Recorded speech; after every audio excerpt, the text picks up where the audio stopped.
வாழ்க்கையில் நம்ம எப்போ பெரும் பணக்காரர் ஆகிறோம் அப்படிங்கிறதுக்கு ஒரு நிறைய கதைகள் சொல்லுவாங்க.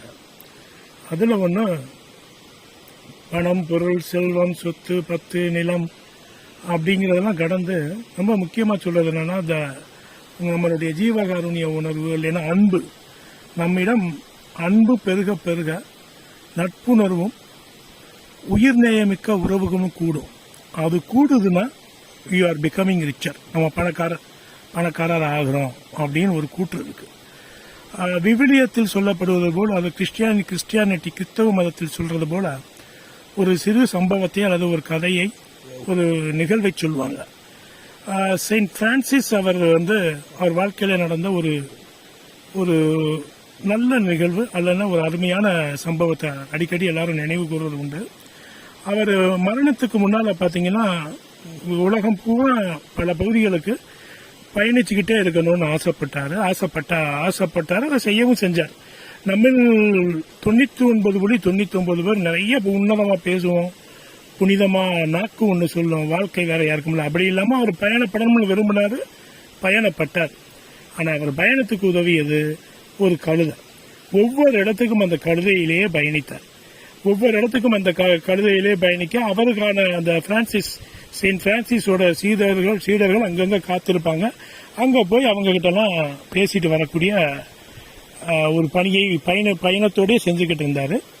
அந்த பயணத்தோடய செஞ்சுக்கிட்டு இருக்கக்கூடிய மனிதர் அவருடைய மரணிக்கிற தருவாயில், அதாவது மரணத்தின் போது, மரணத்திற்கு முன்னர் என்ன வார்த்தை சொன்னாருன்னா, பொதுவா சொல்லுவாங்க, ஒருத்தர் வாழ்ந்து மடிகின்ற நேரத்தில், மரணம் சம்பவிக்கின்ற நேரத்தில் என்ன வார்த்தையை சொல்றாரோ அதுல ஒட்டுமொத்த வாழ்க்கைக்கான அவர் வாழ்ந்த வாழ்க்கைக்கான சாரம்சத்தை, எசன்ஸை, சாற்றை வார்த்தையா சொல்லுவாங்க. அந்த வார்த்தையை கேட்கணும்னு பல நல்ல குடும்பங்கள்ல காத்திருப்பாங்க. இப்ப வேற மாதிரி பேக் பண்ணி அனுப்புன்ற அளவுக்கு குடும்ப சூழ்நிலை வந்துருச்சுன்னு வைங்களேன். அப்ப பிரான்சிஸ் மரணப்படுக்கையில் இருக்கிறார், மரணிக்க போகிறார்.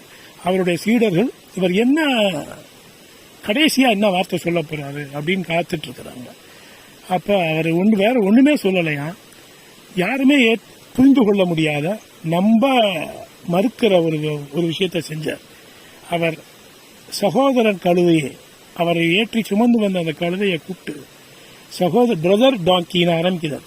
சகோதர கழுதையே, நீ உனக்காக நான் என் ஆயுள் பூரா மிகுந்த கடன் பெற்றிருக்கேன். என ஒவ்வொரு இடத்துக்கும் எந்தவித குற்றம் குறை காணாம, சிக்கல்களை முழங்காம முக்காம, என்னை பழிக்காம திட்டாம தீர்க்காம என்னை கூட்டிட்டு போன, எந்த ஒரு முணுமுணுப்பும் இல்ல. அப்படிப்பட்ட உனக்கு நான் நிறைய கடன் பட்டிருக்கேன், என்னை மன்னிச்சிரு. இந்த உலகத்தை விட்டு போறேன். உன்னை நான் எனக்கு சாதகமா ரொம்ப பயன்படுத்திட்டேன்.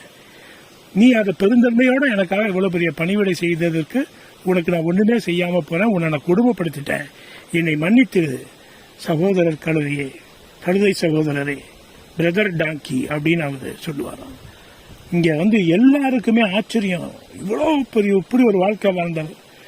எல்லாரும் சொல்லக்கூடிய அது மிருகம் தானே, விலங்கு தானே, கழுதை புதி சுமக்கத்தானே என்றெல்லாம் இல்லாம அவரிடம் போயிட்டு அதுகிட்ட ஒரு மன்னிப்பை கேட்டுட்டு ஒரு வாழ்க்கையை முடிச்சது அங்க இருந்தக்கூடிய சீடர்களுக்கும் இன்றும் நம்ம இந்த உலகத்தில் இருக்கக்கூடிய பலருக்கும் நல்ல பாடத்திற்கான செய்தியை சொல்லிட்டு மறைஞ்சதாதான் அந்த சம்பவத்தை, செயின்ட் பிரான்சிஸ் அவர்களுடைய வாழ்க்கையில நடந்த அந்த சம்பவமும் அந்த வார்த்தையும் நமக்கு பாடமா அமைஞ்சிருக்கு. அந்த இடத்துல நீங்க பிற உயிர் சார்ந்த, அது மரம், செடி, கொடி, இல்லைன்னா மனிதர் அல்லாத பிற உயிர்கள், இந்த உயிர்களை மையமாக வச்சு நீங்க அதனுள் இருக்கக்கூடிய அவர்களாகவே மாறி அவர்களின் வழியை எவ்வளவு சென்சிட்டிவா, இமோஷனலா அணுகக்கூடிய நிலைக்கு போறோமோ அந்த அளவுக்கு அந்த ஜீவகாருண்ய சிந்தனை நம் வாழ்க்கையை மேம்படுத்தும், புனிதமாக்கும், உயர்வாக்கும், பணக்காரர்களாகவும் ஆக்கிவிடும் என்பதே உண்மை. நன்றி.